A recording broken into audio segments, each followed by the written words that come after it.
All right, so this is a new thing, so if it's a little rough, I'm sorry. I mean, But everything has to start somewhere.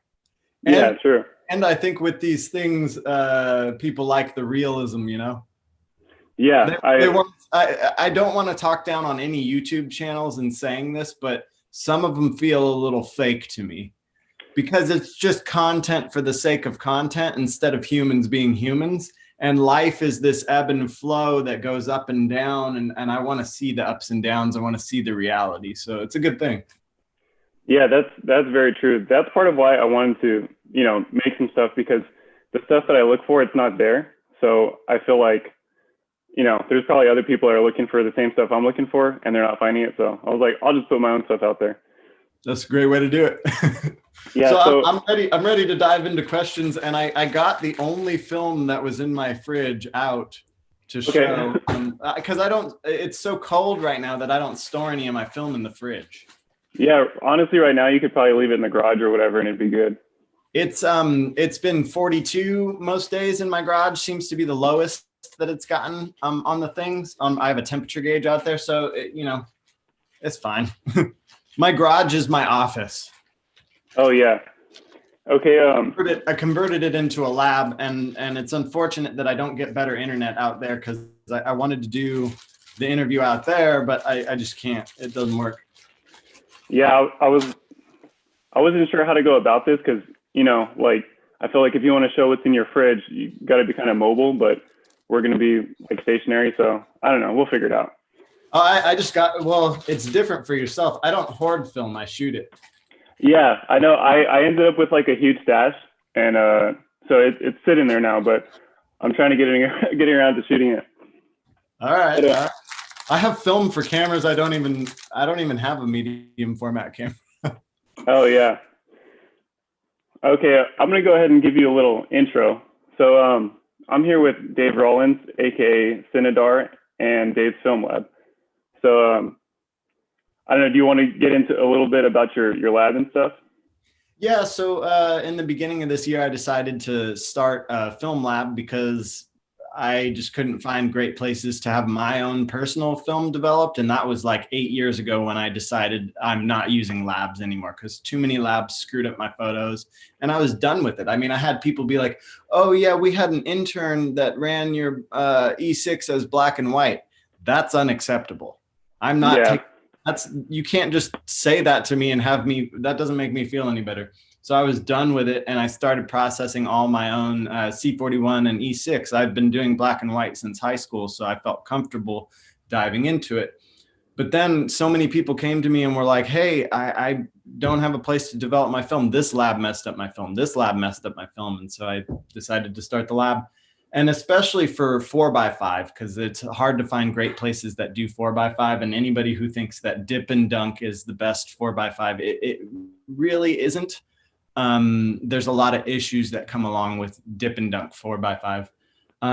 So I started up the lab and process all kinds of film, every format from 110 all the way to 4x5. I'm considering doing 5x7 and 8x10 if I get enough people requesting it. But so far it's like everybody who does that large of a format, they seem to just do it at home, you know? Yeah. Just out of curiosity, for those formats, would it be in a tray? You can do it in a tray, yeah, but there are reels that are made to do that. And there's also my biggest suggestion for people now moving into large format is to use the Jobo Expert drum. Okay. Not the reels that they sell for their small tanks, but the Expert drum. So anybody out there looking for 4x5, check out the Jobo Expert drum and also stay posted because, and this is rumors, but I hear Jobo's coming out with some more economical processors coming up soon. This last year was a great year for Jobo. So well, I'm excited to see what they come out with. Yeah, this I year's just been wanted to pretty. provide also, I just, the last thing about the lab, I wanted to provide a place where your scans, they weren't taking you and holding you over the fire with your scans. You get high quality scans here just right off the bat. They're JPEGs, yes, but they're 6K in the long end in terms of resolution, and all full frames. So standard, you get the full borders, the sprockets on your 35 millimeter, you get the edges of your medium format, you get the notches on your 4x5 film. People like that. I like that. It's not that difficult for myself to do. And so I wanted to offer a higher quality scanning service for people. And if for anybody who does want to send in a hard drive, I am currently offering TIFF as a free option, and I'm considering charging a few bucks because it does take me an extra moment to process it and to transfer it onto a hard drive. Cool. Yeah, I think because I was sending my film out to a couple labs. I won't mention anybody, but I'll just talk like an overview. But I did kind of hate how you had to, there was like a certain, you know, like your standard price, and it was like kind of low quality. And if you wanted like a decent scan, it was like kind of, you know, like $8-10 more or whatever. So that was kind of one of my gripes with film labs. That, and I felt like I was kind of never happy with how the scans came out. Like besides the sharpness of the image, because I think on my flatbed, you know, I just, on the 35 millimeter, I could never get the height of the image right. So it was a little always out of focus. But aside from that, yeah, I was just kind of overall unhappy with lab scans. So I kind of just started avoiding that. But I think I'm actually probably going to send you all my color film, my E6 and C41 now, because I really like how your scans have the full frame for one. And then two, the color balance looks great. And then also, yeah, like the sharpness of it, you know, it's in focus. So that's awesome. And you don't have to sift through 25 options to figure out, oh, am I going to get high quality scans? It should just be standard. It should just, when you send your film to me, you get high quality scans. That's the thing. Yeah, I feel like right now we're kind of like in a space where like a lot of things kind of need to be like reconsidered or like, you know, adjusted. Because when I went on your site, it was like, boom, like the scans, I think it said 6K like right there, like whatever. So it wasn't like, oh, which scan do I get? Because if you're a novice and you're kind of like new to film and you're looking at scans, you might not know what a TIFF is, and you might not know what, you know, like 6 gigabytes looks like as a scan or whatever. So I like that yours was just like, boom, 6K, like this is what you get. And it's plenty of quality to work with, even though it's a JPEG, you know, it's like, that's perfectly fine. Yeah, and most of the time, honestly, a JPEG is fine. Yeah. For printing, for a really extensive printing, you'd maybe want a TIFF. So for anybody who's wanting to learn about TIFF, it's a 16-bit file, or sometimes 14, versus a 8. You get twice the amount of latitude. So when you have a sky and the gradient looks choppy, sometimes that's what's going on, is it's an 8-bit file. It can only retain so much information. But if you have a really good scan that you start out with, you should be able to get some damn good quality out of a JPEG. Yeah, and I feel like for kind of most cases, you wouldn't really, like the layperson kind of wouldn't really be able to tell the difference between like if it was a high quality JPEG or like if it was printed from a TIFF or whatever. So I feel like it's fine. Yeah, I've done a lot of tests like that, A and Bs. And you know what the other A and B I just did with somebody that I thought it was hilarious. I inkjet printed a black and white, and then I darkroom printed a black and white. They couldn't tell. Yeah, so I mean, there's a lot of ways you can go with that conversation. So I feel like for somebody that's going to argue like the really fine points, if someone can't tell, then it's like, well, you know, I don't know. It says a lot right there. And the point at the end of that is the print. What does your print look like at the end of it? Because if you zoom in on anything on a computer or on your phone, if you zoom in enough, eventually the thing's going to look like crap. That's just, yeah. But I have prints all over my house, and I make prints all the time. Here's a print right here. And like, it's tangible and it's real. I'm sure if we take a microscope and look at it, there might be some nasty stuff going on there.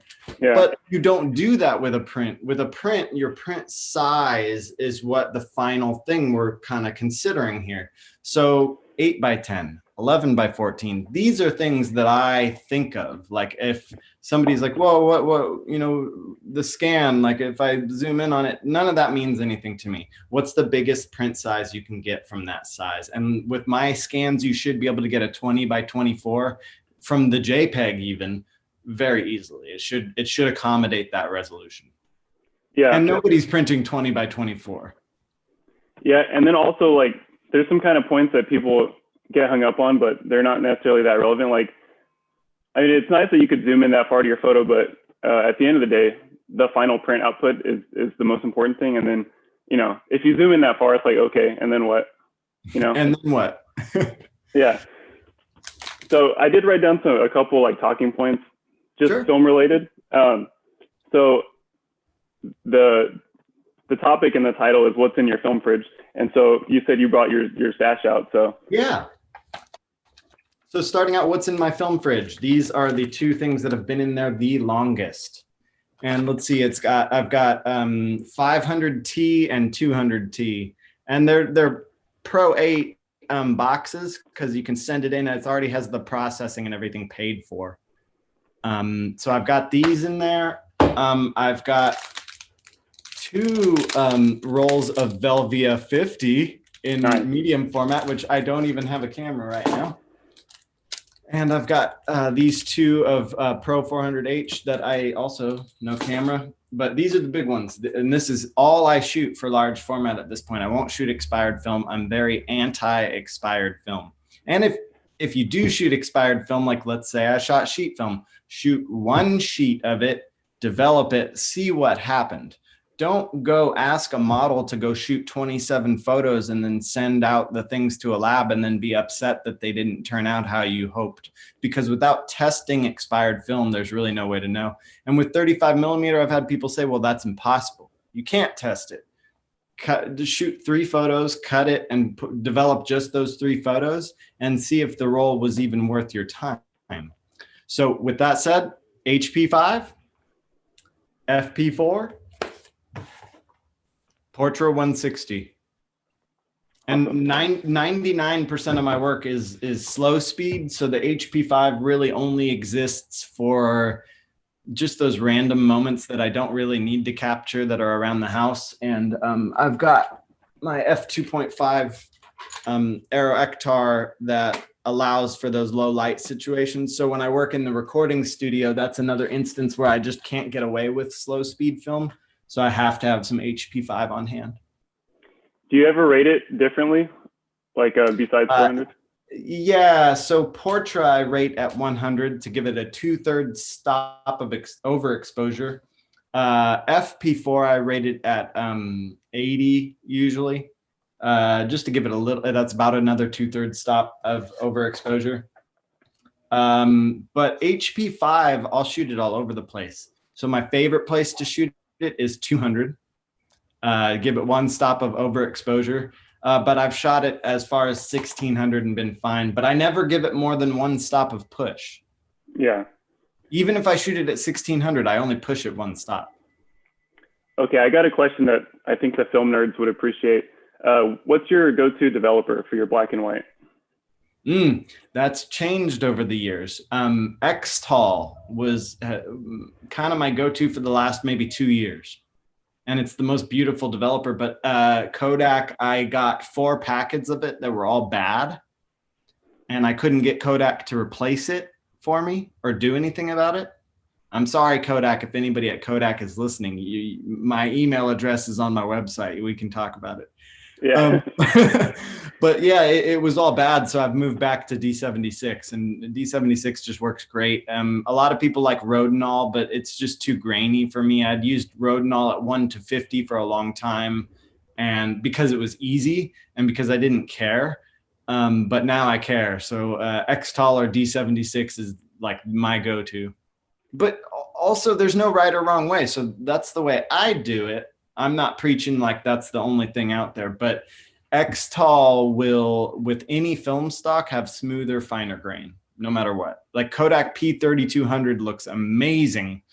With Xtol, it looks like crap with Rodinal. Yeah, I've noticed that because when I first started getting into my own black and white developing, the very first thing I got was HC110, which was fine. But then I heard about Rodinal, so I was kind of curious. You know, I heard that it had a distinct look, and that you can use it for stand development and stuff like that.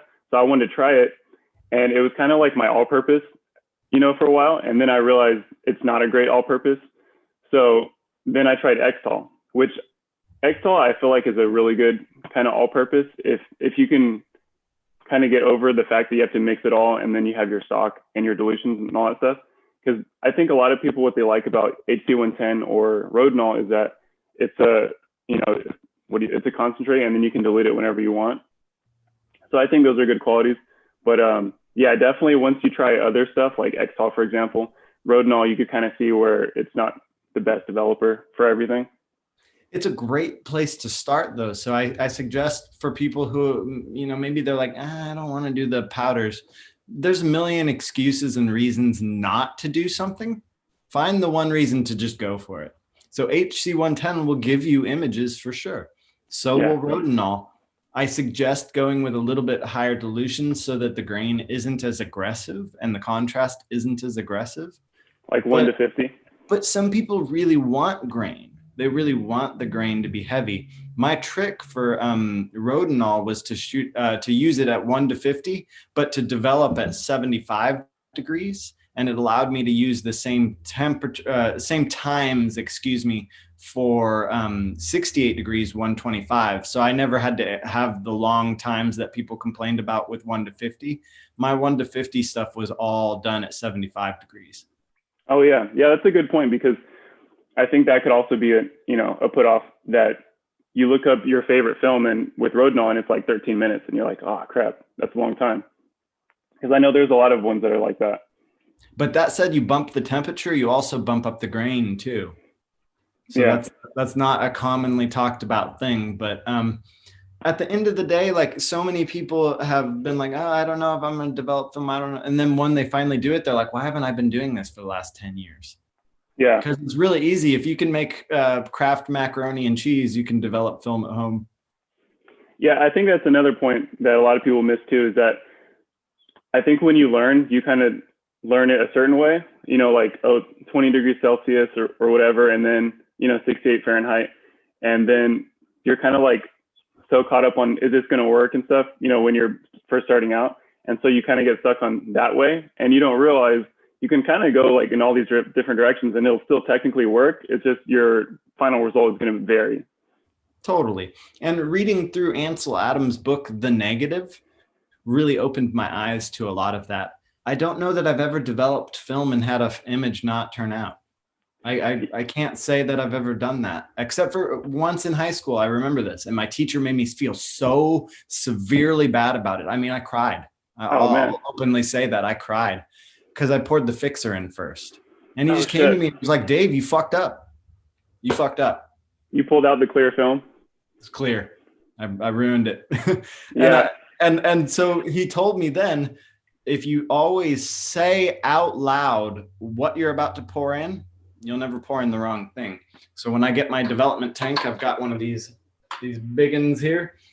I will go developer and I pour it in. It may seem silly to do that, but I think it seems silly to run the risk of pouring your fixer in first. Yeah. With film stuff, you kind of get into this kind of like very process oriented thing where you do stuff like that.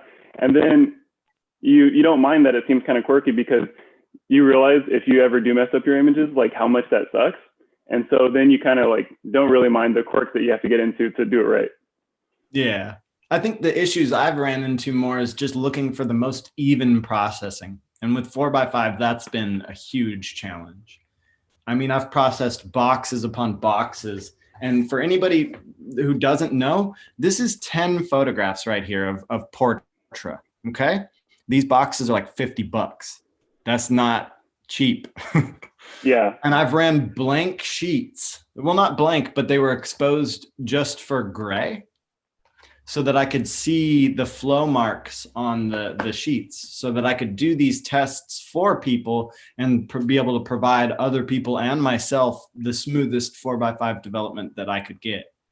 There's a lot of variables that fall on the photographer to make sure that you don't light leak your film, to make sure your film holders are tested, a lot of different things like that, to make sure that you're not allowing your film to end up in a high humidity environment where the box then gets filled with some humidity. I've had sheets stuck together before. Oh yeah, and the emulsion gets ruined in those stuck parts. They get stuck together, yeah, if they get wet. So traveling, it's important to keep them in a dry bag. And if I'm traveling to if I'm traveling to a humid environment, I will put a silica gel packet in the bag just to make sure that everything's okay. Maybe that's a little bit overkill, but I've flown to places like, you know, when I went to Nashville, it was the maybe just the time of year I was there was so severely humid that I got worried about my film, you know, like that. And I think with a 35 millimeter film canister, it's maybe a little bit different than with sheet film. Yeah, I think that's a good point because, you know, when your film is $50 a box, you definitely want to make sure that it comes out right. Oh yeah. Yeah, so storage is important. Yeah, and that's an instance to, you know, if you're getting into 4x5, shoot expired black and white film and not expired color film.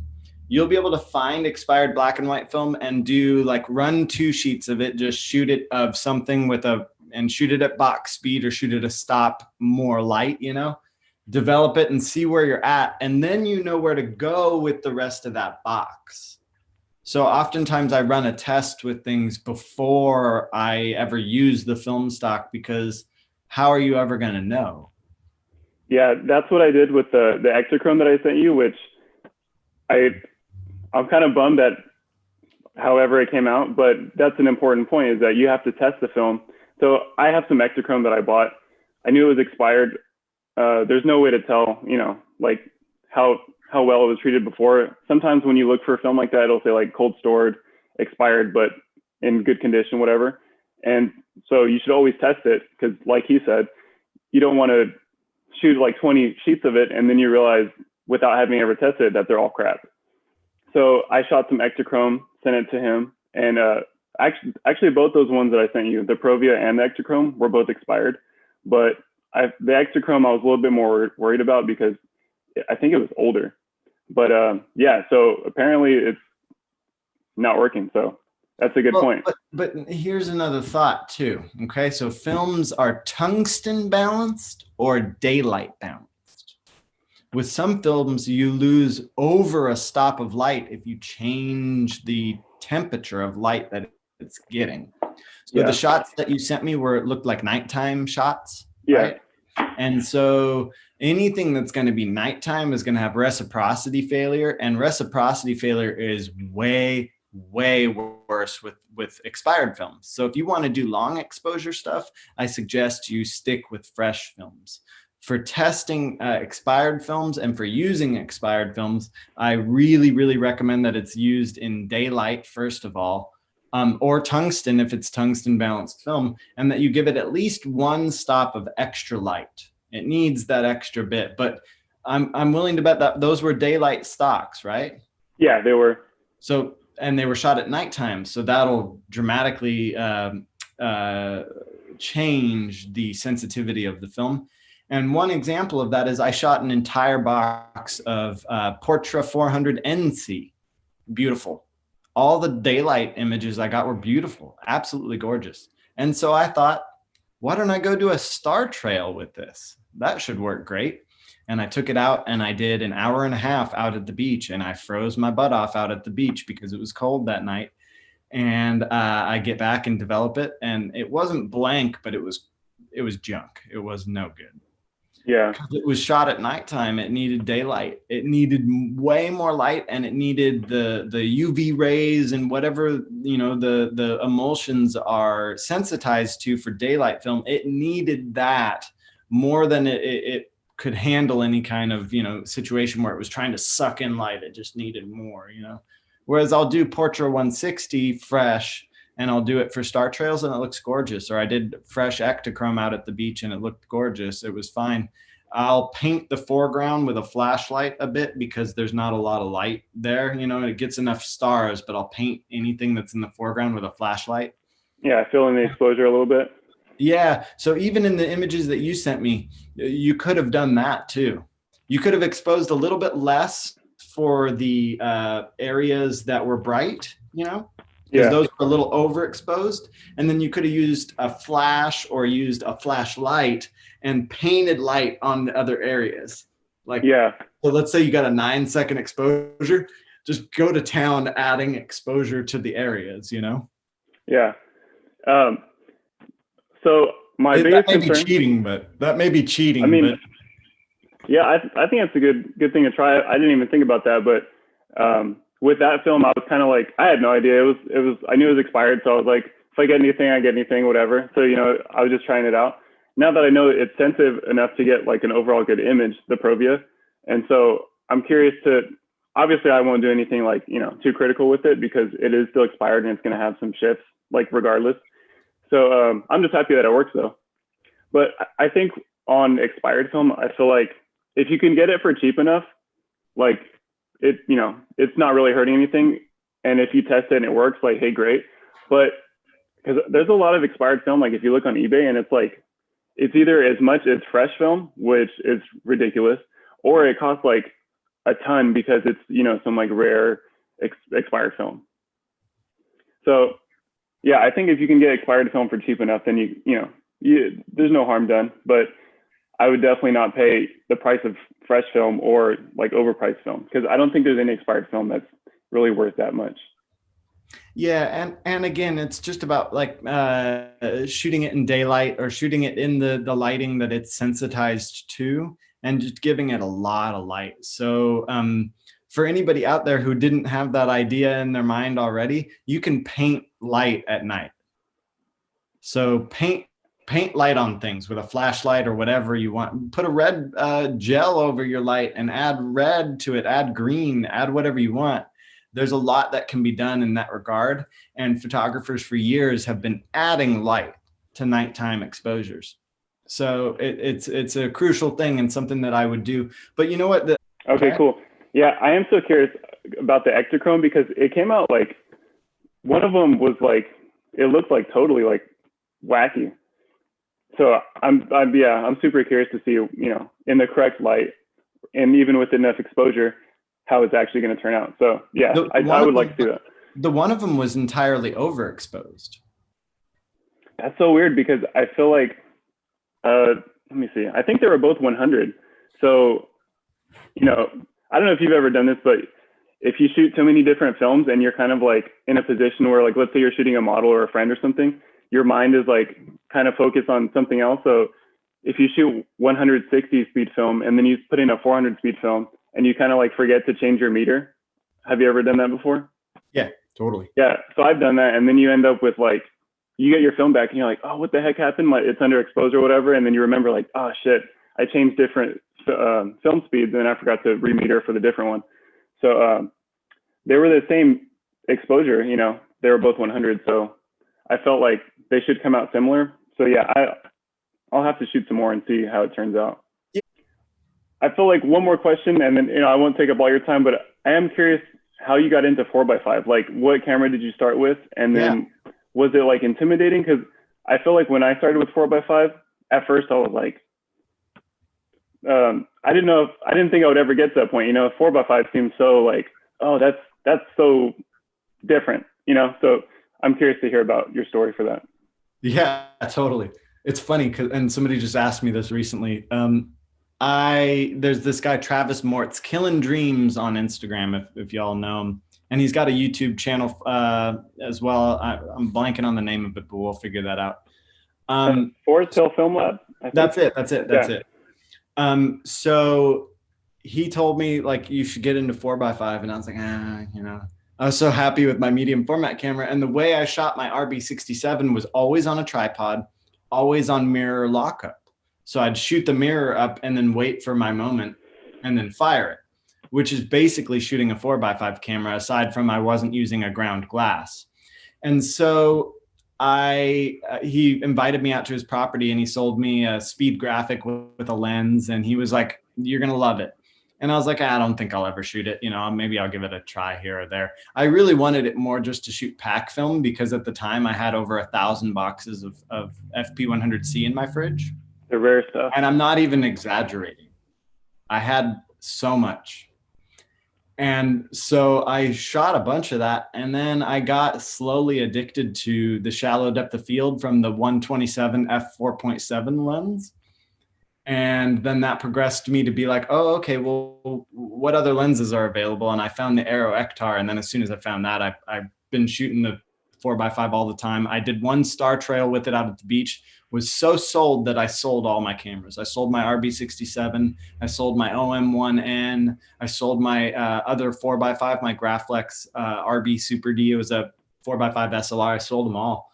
And I just own 2-speed graphics now. And I will admit that I have a 35 millimeter Canon EOS 650 that I've had for just so many years, and I'll never get rid of it because the 50 millimeter macro lens is really fun on it. But it's one of those things it is a point and shoot to me. I shoot it in aperture priority mode, and I'll shoot a picture of a homeless lady who's screaming in the street, or a sign that I see when I'm out on a walk. It's not serious work for me. It's just those moments that didn't need to be captured, but I, for whatever reason, felt compelled to capture.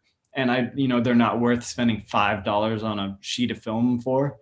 So I do capture some things with that, but my speed graphic has become my thing. And I shoot a 125 millimeter f5.6 lens. I shoot my 7-inch Kodak Aero Ektar. It's a f2.5, and I shoot a 300 millimeter f8, so it's actually pretty slow, and that's just been my go-to. And then when I'm out and about, I keep FP4 in all my film holders except for one that's empty, and the empty holder and this First Impossible Kodak both sit in my bag. Okay, and I don't keep it loaded, but when I'm out and about, I've used my changing bag as my focusing hood. And so I also then, when I'm out and about, if I decide this scene needs to be shot in color, I can shoot it in color, and I'll have the box of film with me. Yeah. For somebody that's wanting to get into 4x5, where would you recommend starting, like camera-wise and stuff? A Crown graphic, a Crown or a speed graphic. And my recommendation, no matter what, my recommendation, no matter what, is just don't get a rail camera. Don't get a monorail camera unless all you want to do is studio work. The reason being is my Aero Ektar folds down, or my Aero Ektar, excuse me, my speed graphic. Gosh, I can't speak today. It's bulky. It's bulky with this fat lens on it, but I take the lens off, pop my other lens on there. All right. So this thing folds down pretty small. So push this into there, pop the locks. Let's see if I can do this.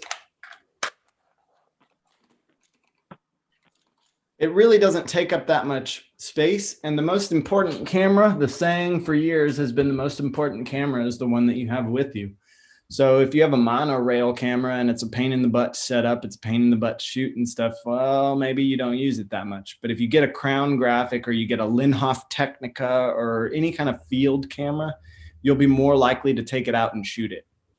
Yeah, I've owned Graflex RB Super D, which is a 4x5 SLR. I've owned the Speed Graphic, and I now have 2 of them.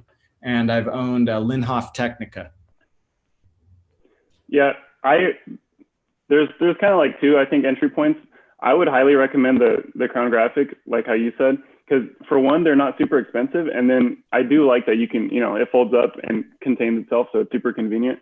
There's also the Intrepid. I've never shot one or really known anyone that's had one, but I know that's a good entry point for a lot of people because it's new. But I would definitely recommend the Crown Graphic. Start with that.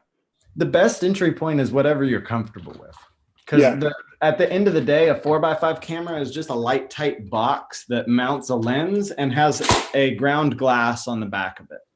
That's it. It's not a fancy thing. The reason I go with a speed graphic is because I use a barrel lens. My Aero Ektar has no shutter in it. It's literally just the lens, Oh yeah. So you need the rear shutter. I need the rear shutter. A speed graphic is unique in the sense that it has a curtain shutter. And so let's see, you're able to fire the curtain shutter and get quote, end quote, 1,000th of a second, but I had it tested and it's more like 640th of a second. So that, and then you cycle through your different speeds, and you're able to use lenses that don't have a built-in shutter. And then on the back of my camera, I'll put the ground glass back on here. Oh, goodness. I've got the accurate shutter speeds listed for what they say. So 1,000th of a second, actually, it looks like is 600th of a second. 250th is 200th. 50th is actually 50th, and 30th is a 40th. Wow. 125th is accurate, and 500th looks like it is 350th of a second. I'm curious, for you to research the actual speeds, were you getting exposures that you kind of were like, oh, this is off a little bit? No, I took it immediately when I got it to a camera technician and had him test the speeds for me. Okay. And that may be something that most people aren't able to do. But if you get one of these, just go ahead and assume that you're about 2/3 of a stop overexposed with every shutter speed. Yeah, and always test it just for the heck of it, see what you get. Yeah, a great way to do that with a 4x5 camera, and you can check out my YouTube channel for the video on this, is shooting Instax wide film. You don't need any kind of special modifications to your camera. You can do it in a regular sheet film holder. All you'll need is an Instax wide camera. Maybe you can borrow one. And that way you can test the shutter speeds on your camera as well with actual film. Because it used to be, I did a lot of the tests also with FP100C. We obviously can't do that anymore. And I sold thousands of dollars worth of that stuff on eBay. Yeah, it got super pricey. It got so pricey that, and I enjoyed the Instax method because it was 800 speed. So I stopped ever wanting to shoot it. And the only thing I miss is the negative. I miss because I'd give the person the print. I don't have 90% of the film that I shot because I gave away the print, but I kept the negatives, and I have a number of them up on my Instagram, and I do have a tutorial on my YouTube on how to bleach them. They're really, really easy to reclaim the negative. Speaking of which, I guess right now would be a good point to say where we could find you for the people that don't know, like your YouTube, Instagram, stuff like that. So my YouTube is Dave Rollans Films, and I really need to do something about that because that doesn't roll off the tongue as well as Dave's Film Lab. And my website is davesfilmlab.com, and my Instagram is, I have two of them. I have Dave's Film Lab, and I have Cinedar, Cinedar. It's cinema mixed with my initials, Dave Anthony Rollins. So Cinedar. I was curious about that. That's perfect. And I get all kinds of fun things. People call me Cinedar, or my favorite one is that progressed into Salad Bar. So at the skate park, people would call me Salad Bar. Oh, wow. Well, all right. I won't take up all your time. So it was nice having you on here. It was cool talking about film stuff. And we'll definitely, we'll have to do it again, talk about some more stuff. Totally. Yeah, I'm totally down to do this again. And to anybody out there, stop looking for excuses to not do something. Just go do it, go shoot the photo, go try something. If you want to develop film, give it a go. The worst case scenario is that maybe you mess up one batch of film, but for the most part, you should get images. Shoot a roll that you don't care about and go develop it. There's always a reason not to do something, and I'm all about finding that one reason to do it. So, find that light inside you, reach out to a friend, reach out to myself, reach out to other Instagrammers, ask questions. There's no such thing as a stupid question. Yeah. All right, man. Thanks for being on the show, and we'll see you next time. Yeah. Take care. All right.